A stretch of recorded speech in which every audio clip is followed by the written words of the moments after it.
الحمد لله إن الحمد لله نحمده ونستعينه ونستغفره ونعوذ بالله من شرور أنفسنا ومن سيئات أعمالنا من يهده الله فلا مضل له ومن يضلل فلا هادي له ونشهد أن لا إله إلا الله وأشهد أن محمدا عبده ورسوله أما بعد أعوذ بالله من الشيطان الرجيم بسم الله الرحمن الرحيم فأما من طغى وأثر الحياة الدنيا فإن الجحيم هي المأوى وأما من خاف مقام ربه ونهى النفس عن الهوى فإن الجنة هي المأوى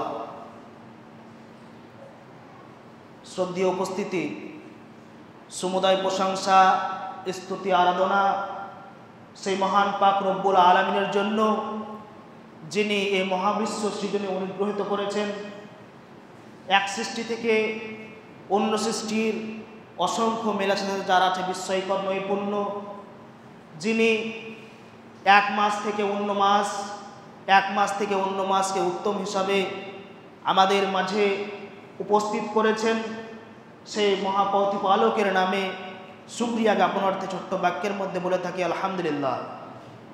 তারপরে পরে দরুদ ও সালাম বিবর্ষিত হোক সেই মহামানবের প্রতি, যিনি অন্ধকারাচ্ছন্ন যুগে আলোর দিশা দেখাতে সুগম প্রসারী দ্বীন ইসলামকে আমাদের মধ্যে হেদায়েত স্বরূপ উপস্থাপন করেছেন এবং তার মৌলিক নীতিমালা এবং আমাদের বেঁচে থাকার জন্য যেইগুলো দরকার, আমাদের মেনে চলার জন্য যে সমস্ত নীতিমালা প্রয়োজন, সেইগুলো সবগুলো সূক্ষ্ম সূক্ষ্ম আকারে ব্যাখ্যা বিশ্লেষণ করে আমাদের সামনে উপস্থিত করেছেন। সেই মহামানবের প্রতি দুরূদ ও সালাম বর্ষিত হোক। সকলে আল্লাহুম্মা সাল্লি আলাইহি আল্লাহুম্মা বারিক আলাইহি। সম্মানিত উপস্থিতি, আমরা এই পবিত্র রমাদান মাসের শেষ লগ্নে উপস্থিত হয়েছি। আমরা আল্লাহ তাআলার অশেষ কৃপায় একটি মাস যে আমাদের উপর ফরজ রোজা সিয়াম আল্লাহ তাআলা ফরজ হিসাবে আমাদেরকে বাধ্য করেছেন, সেগুলো সুষ্ঠুভাবে পালন করে শেষের দিকে উপনীত হতে চলেছি। এবং আমরা কিভাবে পালন করেছি এবং তার পরবর্তী আমাদের পদক্ষেপগুলো কি কি হবে, এবং আমরা এই সিয়ামগুলোর যে দিক নির্দেশনা রয়েছে, এই সিয়ামের যে মৌলিক নীতিমালা রয়েছে, সেগুলো আমরা কিভাবে পালন করেছি এবং আমরা আল্লাহ তাআলার আদেশ মতো পালন করেছি কিনা, আল্লাহ তাআলা যে আদেশ আমাদেরকে দিয়েছেন, যে লক্ষ্য উদ্দেশ্য করে আমাদেরকে এই সিয়াম আমাদের জন্য এনেছেন, সেই লক্ষ্য উদ্দেশ্যগুলো সাধিত করতে পেরেছি কিনা, সেগুলো আমাদেরকে নিজেকেই প্রশ্ন করতে হবে। কেননা আল্লাহ তাআলা আমাদেরকে সিয়াম এই জন্য দিয়েছেন লাআল্লাকুম তাত্তাকুন, যাতে করে আমরা মুত্তাকি হতে পারি। পৃথিবীর অন্য কোনো কাজে মুত্তাকি হওয়া যায়, এটা সঠিক, অন্য কোনো ইবাদতে মুত্তাকি হওয়া যায়, এটা সঠিক, কিন্তু সিয়াম এমন একটা বৃহত্তম ইবাদত, যে ইবাদতের মধ্যে রয়েছে অধিক তাকওয়া হওয়ার জন্য বিশেষ নমুনা, যেগুলো আমরা অন্য কোনো ইবাদতের মধ্যে পাই না। পৃথিবীর মানুষ বিভিন্ন ইবাদত করে থাকে। আমরা সিয়াম পালন ছাড়াও আমরা নামাজ পালন করে থাকি, যাকাত দিয়ে থাকি, দান সাদকা করে থাকি, হজ করে থাকি, কিন্তু এই সমস্ত ইবাদতের মধ্যেও আমাদের লৌকিকতা, লোক দেখানো বা আল্লাহকে উদ্দেশ্য করা ছাড়াও এমনিভাবে আমরা কেউ করেও থাকি। কিন্তু সিয়াম এমন একটা ইবাদত যেটা লোক দেখানো হয়ে থাকে না। কারণ আমি যদি মনে করি যে সারাদিন না খেয়ে থেকে ঘরের মধ্যে চুপি সারে এক ঢোক পানি খেয়ে নিলাম, এক বোতল পানি খেয়ে নিলাম, সেটা মানুষ হয়তো দেখতে পাবে না, কিন্তু আল্লাহ ঠিকই দেখতে পাবে। সেই জন্য আমরা কেউ ঘরের মধ্যে পানি পান করে থাকি না। এই জন্যই সিয়ামকে তাকওয়ার একটা মাধ্যম হিসাবে আল্লাহ তাআলা দিয়েছেন। পৃথিবীর অন্যান্য ইবাদত সশরীরে মানুষের সামনে উপস্থাপন করে সেটা লোক দেখানো হয়ে থাকে, কিন্তু সিয়াম এমনটা নয়। সিয়ামটা হলো ব্যতিক্রম একটা ইবাদত। সেক্ষেত্রে সিয়াম পালন করার ক্ষেত্রে আমাদেরকে যেই বিষয়গুলো, যে দিকগুলো আমাদেরকে বেশি বেশি লক্ষ্য রাখতে হবে সেগুলো হলো আল্লাহ তাআলার দেওয়া যে নীতি, যে নিয়ম কানুন, সেগুলো আমাদেরকে দেখতে হবে। আমরা যদি মনে করি সিয়াম পালন করছি কিন্তু নিজের মনের চাহিদা, যে নিজের মনের যে কামনা, নিজের মনের যে বাসনা, সেগুলো লালন পালন করে চলেছি, তাহলে আমাদের সিয়াম কতটা পালন হবে, সিয়াম কতটা কবুলযোগ্য হবে, সেটা আল্লাহ তাআলা বেশি জানেন। আল্লাহ তাআলা সিয়াম ছাড়া অন্যান্য ইবাদতগুলোকে আমভাবে উপস্থাপন করেছেন, কিন্তু সিয়ামের যে মর্যাদা, সিয়ামের যে গুরুত্ব, সিয়ামের যে ফজিলত, সেটা আল্লাহ তাআলা নিজ হস্তে তার বিনিময় প্রদান করেন বলে ওয়াদা করেছেন। সেক্ষেত্রে আমাদেরকে বুঝতে হবে যে বিষয়টা আল্লাহ তাআলা নিজ হস্তে প্রদান করবে বলে ওয়াদা করেছেন, তার গুরুত্ব কতটা রয়েছে। যদি আমরা সিয়াম পালন করে থাকি এবং মনের কামনাও পূরণ করে থাকি, তাহলে আমাদের সিয়াম শুধুমাত্র সিয়াম পালন করাই হবে। আমাদের যে তাকওয়া বান হওয়ার জন্য যে উপকরণ রয়েছে সেটা আমরা পালন করতে পারবো না। সম্মানিত উপস্থিতি, আল্লাহ তাআলা আমাদেরকে পৃথিবীর মধ্যে মানুষ হিসাবে প্রেরণ করেছেন।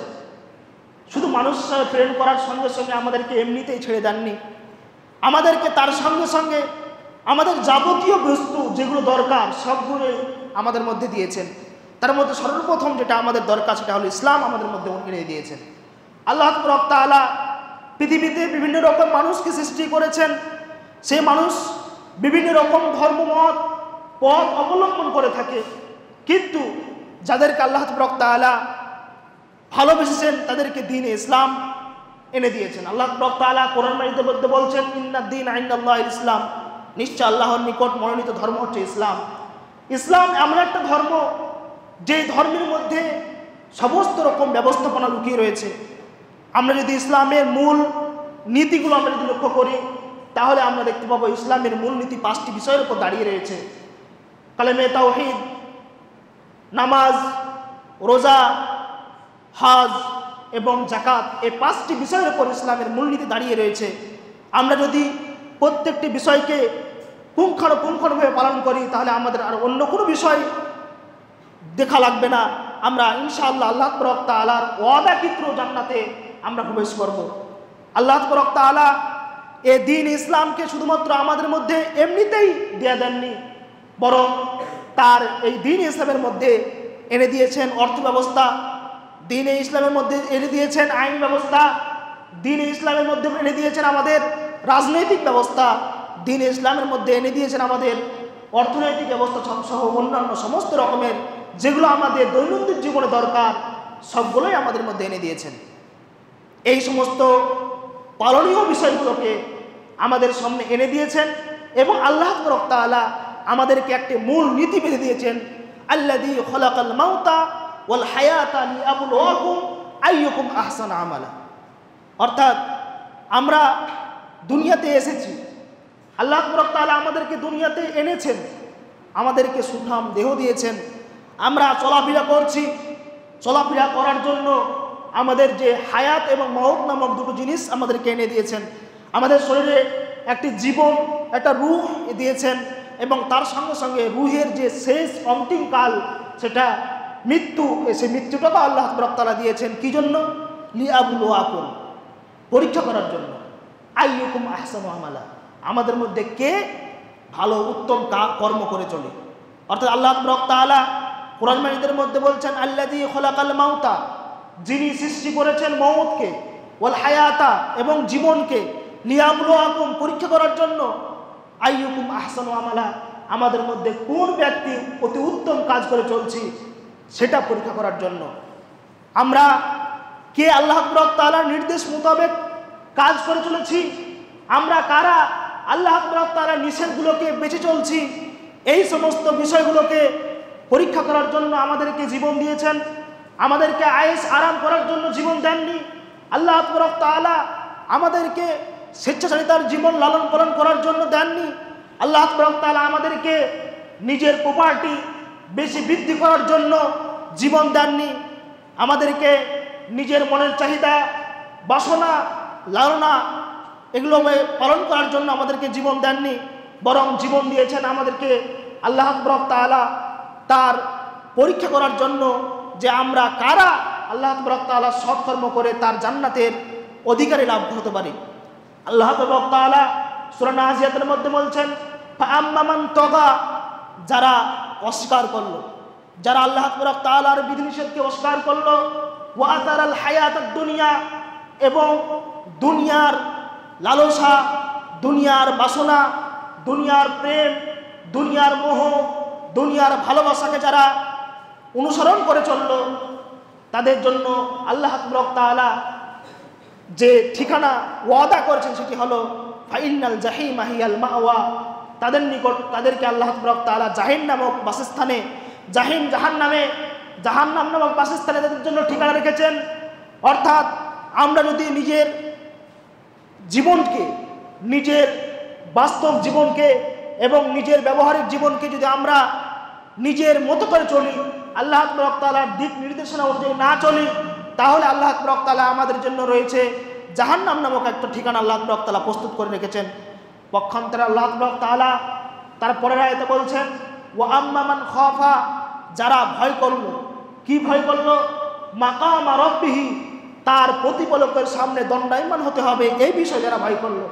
অর্থাৎ প্রত্যেক কর্ম করার সঙ্গে সঙ্গে আমাদেরকে এটাই মাথায় রাখতে হবে যে আমি আজ যে কর্মটা করছি, আমি যে আজকে সিয়াম পালন করছি, আজকে যে নামাজ পড়ছি, আজকে আমি যে সৎ কর্ম করছি, আজকে যে আমি যে খারাপ কর্ম করছি, সমস্ত কর্মের মূল নীতি, সমস্ত কর্মের যে মূল যে বৈশিষ্ট্য, সমস্ত কর্মের যে মূল যে থিম, সেটা আল্লাহ তাআলা লিপিবদ্ধ করে রাখছেন এবং সেটা নিয়ে আমাকে আল্লাহ তাআলার সামনে দণ্ডায়মান হতে হবে।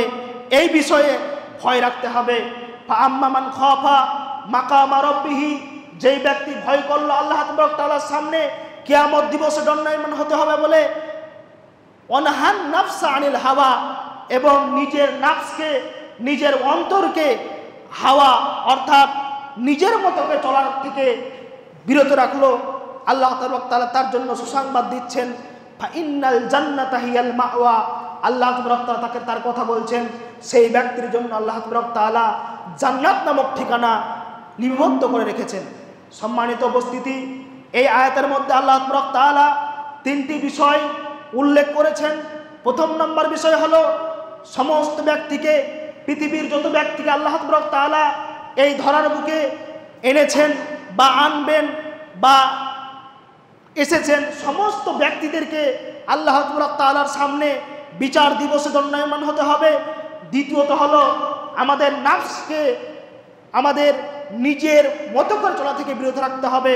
কেননা নাফস সম্পর্কে তাফসীরকারগণ বলছেন, নাফস তিন প্রকার: নাফসুল মুতমাইন্নাহ, নাফসুল লাওয়ামা, নাফসুল আম্মারা।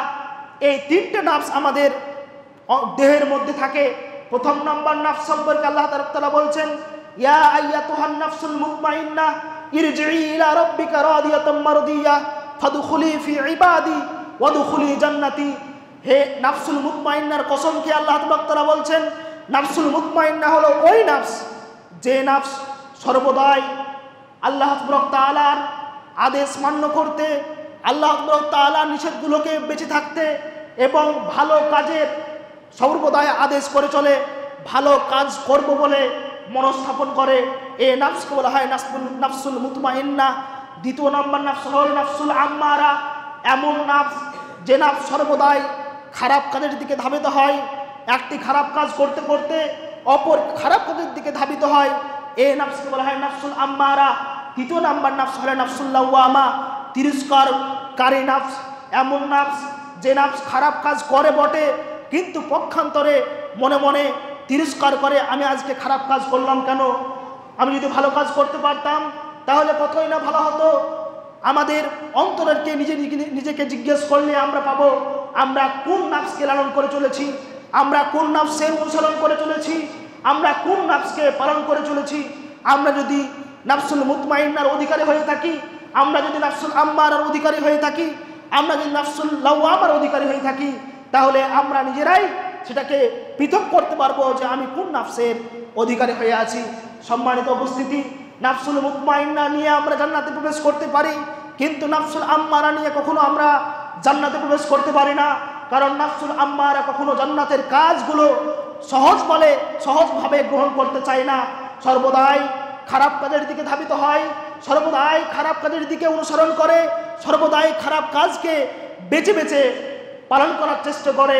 অতএব আমাদের উচিত, যদি আমরা নাফসুল লাওয়ামা বা নাফসুল আম্মারার অধিকারী হয়ে থাকি, আজকে থেকে নিয়াত করে নিতে হবে, আজকে 26শে রমাদানে আমাদেরকে অঙ্গীকারবদ্ধ হতে হবে যে আমি যে সিয়ামগুলো পালন করছি মুত্তাকি হওয়ার জন্য। তাকওয়ার আল্লাহ সাল্লাল্লাহু আলাইহি ওয়াসাল্লাম তাকওয়ার স্থান সম্পর্কে বলছেন, আত-তাকওয়া হাহুনা, আত-তাকওয়া হাহুনা। তাকওয়া নফসের মধ্যেই থাকে, তাকওয়া লোককে দেখানো হয় না, তাকওয়া আপনার অন্তরের মধ্যে হয়ে থাকে। মুত্তাকি হতে গেলে অন্তরের আত্মশুদ্ধি অবশ্যই প্রয়োজন। মুত্তাকিদের জন্য সর্বপ্রথম যেটা প্রয়োজন সেটা হলো আত্মশুদ্ধি। কারণ মুখে প্রকাশ করে মুত্তাকি বানা যায় না, মুখে দেখিয়ে মানুষকে কাজ করে মুত্তাকি বানা যায় না, বরং আপনার নাফসকে সর্বপ্রথম ঠিক রাখতে হবে যে আপনার নাফসটা ঠিক মতো চালিত হচ্ছে কিনা, আপনার নাফসটা ঠিক দিকে ধাবিত হচ্ছে কিনা।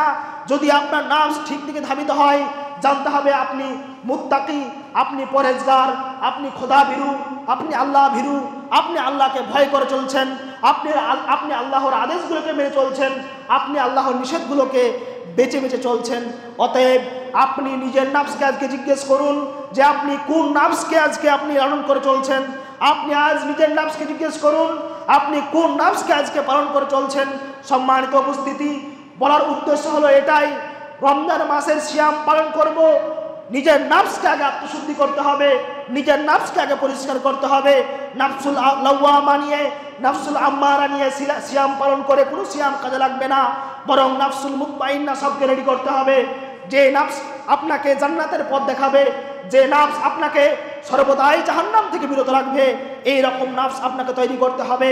নচেত ওই নাফসের কোনো প্রয়োজনই নাই যে নাফস আপনাকে জাহান্নামের দিকে ধাবিত করবে। সম্মানিত উপস্থিতি, এই রমজান মাসের কিছু কর্তব্য, শেষ দশকের কিছু পালনীয় বিষয় গত জুম্মাতে শুনছিলাম, আপনাদেরকে উপস্থাপন করা হয়েছে। আমরা সেগুলো কতটা পালন করছি, সেগুলো আমরা কতটা মেনে চলছি, সেগুলো আমরা নিজেকে জিজ্ঞেস করলেই পেয়ে যাব। আল্লাহ তাআলা নবী সাল্লাল্লাহু আলাইহি ওয়াসাল্লাম যখন রমজানের শেষ দশকে উপনীত হতেন, তখন নিজের কোমরকে বেঁধে নিতেন, রাত্রি জাগ্রত হতেন, নিজে জাগ্রত হতেন, এবং তার সঙ্গে সঙ্গে নিজের আহাল বর্গকেও জাগ্রত হওয়ার জন্য তাকিদ করতেন। আয়েশা রাদিয়াল্লাহু তাআলা আনহাকে জাগ্রত করার জন্য তাকিদ দিতেন, এবং তার সঙ্গে সঙ্গে অন্যান্য তার স্ত্রীদেরকেও জাগ্রত হওয়ার জন্য তাগিদ দিতেন। আমরা কতটা রাত্রি যাপন করছি, কতটা আল্লাহ তাআলার কাছে ইস্তিগফার করছি, কতটা আল্লাহ তাআলার কাছে মাগফিরাত করছি, সেগুলো আমরা নিজের নাফসকে যদি আমরা জিজ্ঞেস করি তাহলে পেয়ে যাব। গত রাত্রিতে, তার আগের রাত্রিতে যে আমাদের পরপর যে 6টি রাত্রি আমাদের অতিবাহিত হয়ে গেল, সেই 5টি রাত্রি যে অতিবাহিত হয়ে গেল, সেই 5টি রাত্রির আমাদের যে মূল্যবান যে গুরুত্বগুলো ছিল, সেগুলো আমরা অনুধাবন করতে পেরেছি কিনা, সেগুলোকে আমাদেরকে ভেবেচিন্তে চলতে হবে। কেননা এটা হলো এমন একটা লটারির মাস, এই 10টি দিন হলো এমন একটা লটারির দিন, যে দিনের একটা লটারি বেঁধে গেলে আমরা পশ্চিমবঙ্গের অনেক লটারি আমরা কেটে থাকি। 10 টাকায় 1 কোটি টাকা, 100 টাকায় 1 কোটি টাকা, বিভিন্ন রকম লটারি আমরা কেটে থাকি।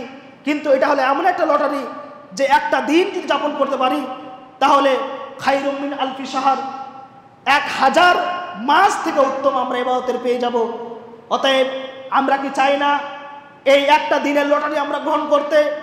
যদি আমরা এই একটা দিন আমরা যদি লটারি গ্রহণ করতে পারি, একটা দিনের যদি আমরা মহত্ব যদি গ্রহণ করতে পারি, তাহলে আমরা যে জীবনে গড় আয় পাবো, তার থেকে শ্রেয়, তার থেকে উত্তম আমরা যে ইবাদতগুলো আমরা করতে পারবো তার থেকে আমরা নাকি পেয়ে যাব। অতএব আমাদের উচিত হবে এই শেষ দশকের যে আমলগুলো, এই শেষ দশকের যে আল্লাহ তাআলা সাল্লামের প্রেরিত যে নির্দেশিত যে মতগুলো, সেগুলোকে লালন পালন করে আমাদেরকে এই শেষ দশকটাকে ভালোভাবে রাত্রি যাপন করে আল্লাহ তাআলার যে আদেশ রয়েছে সেগুলোকে আমরা মেনে চলার আল্লাহ তাআলার কাছে দোয়া করি। আল্লাহ তাআলা যেন আমাদেরকে এই শেষ দশকের যে মহত্ব, শেষ দশকের যে গুরুত্ব, শেষ দশকের যে আমাদেরকে ফজিলত যে বর্ণনা করেছেন সেগুলোকে ভালোভাবে বুঝে তার উপর যেন আমল করার তৌফিক দান করুক। সকলে বলি আল্লাহুম্মা আমিন। সম্মানিত উপস্থিতি, আমরা যে সিয়াম পালন করছি, এই সিয়াম পালন করার ক্ষেত্রে অনেকগুলো ভুল ত্রুটি হয়ে থাকে। সেই ভুল ত্রুটিগুলো আমরা কীভাবে মার্জনা করব? ইসলাম এমন একটা ধর্ম যার সব কিছুর সমস্যার সলিউশনের তৈরি করে রেখেছেন।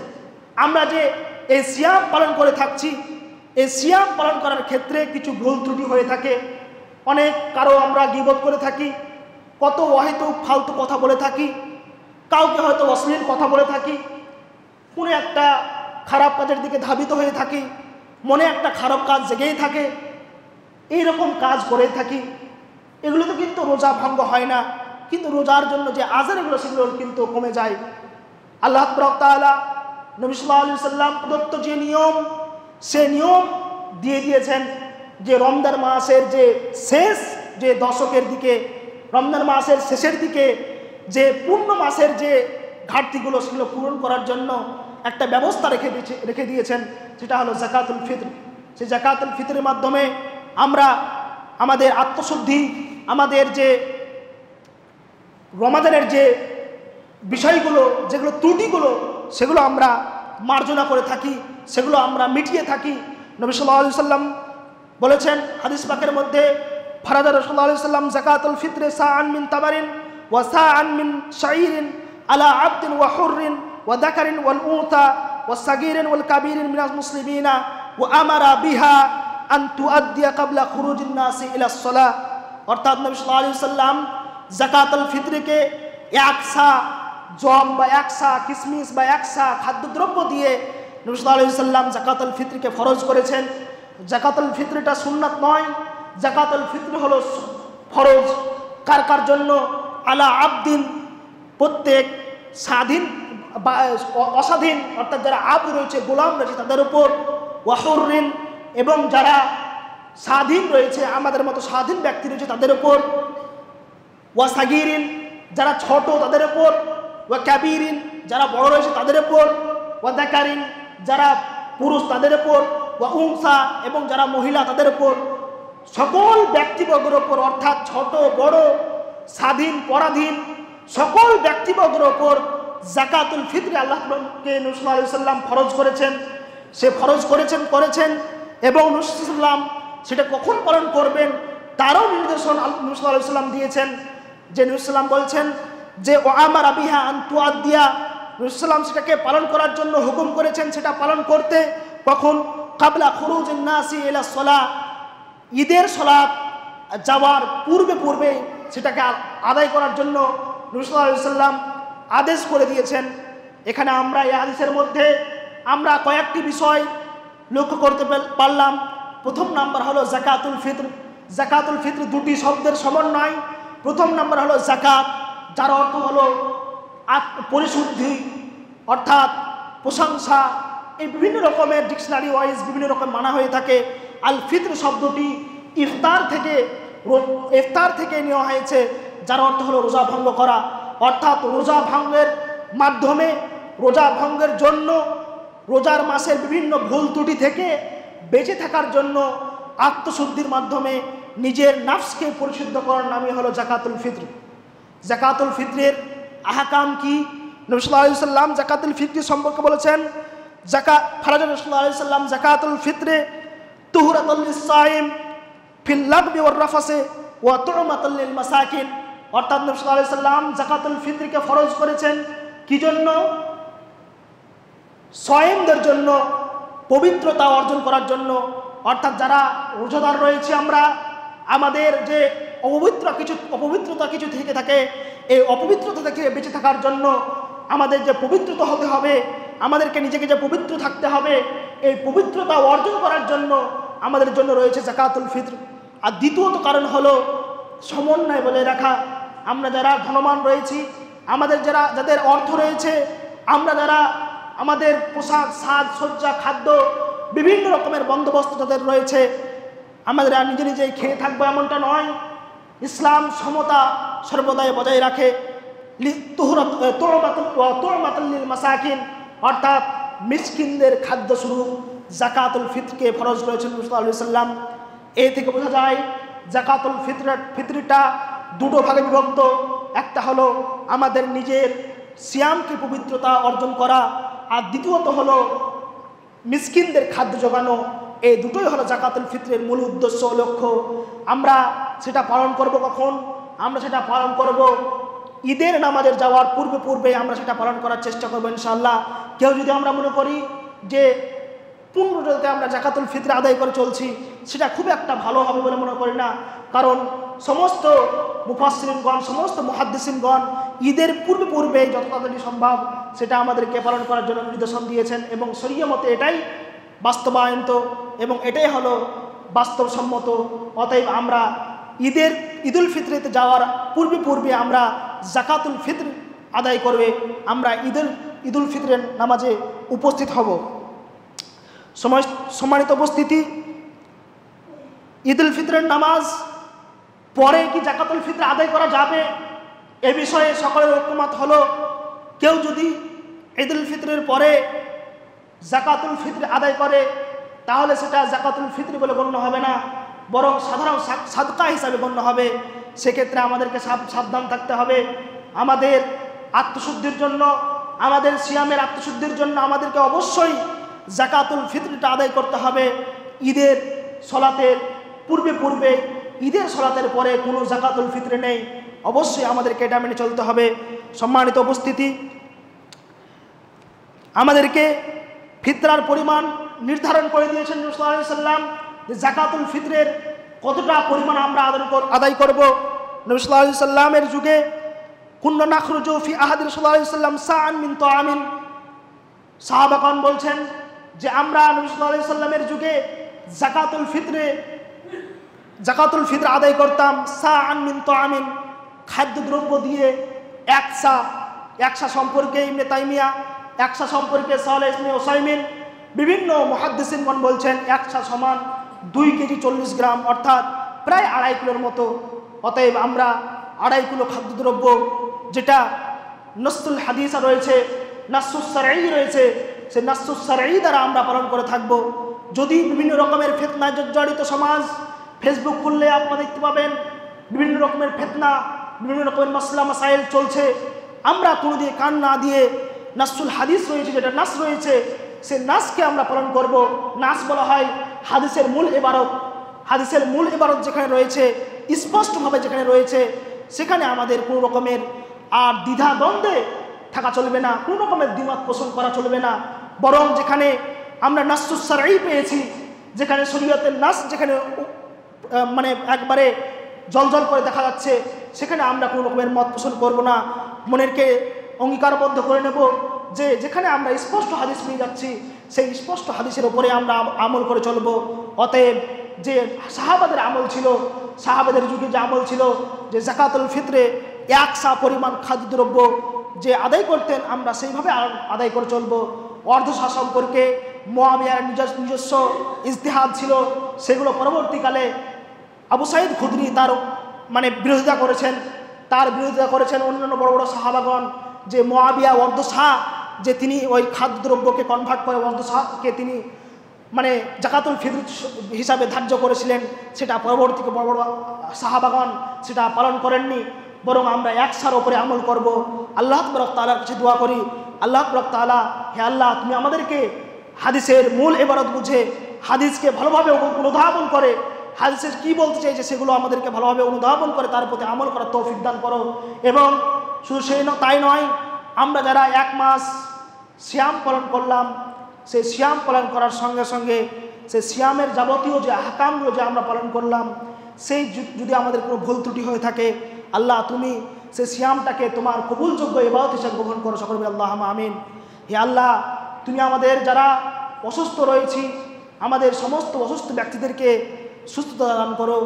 যারা আমরা ইহকাল থেকে পরকাল গমন করেছি তাদের জান্নাতের জাহান যে কবরে যে আযাব রয়েছে সে আযাবকে তুমি কমিয়ে দাও, সে আযাবকে তুমি মুকুব করে দাও, সকলে বলি আল্লাহুম্মা আমিন।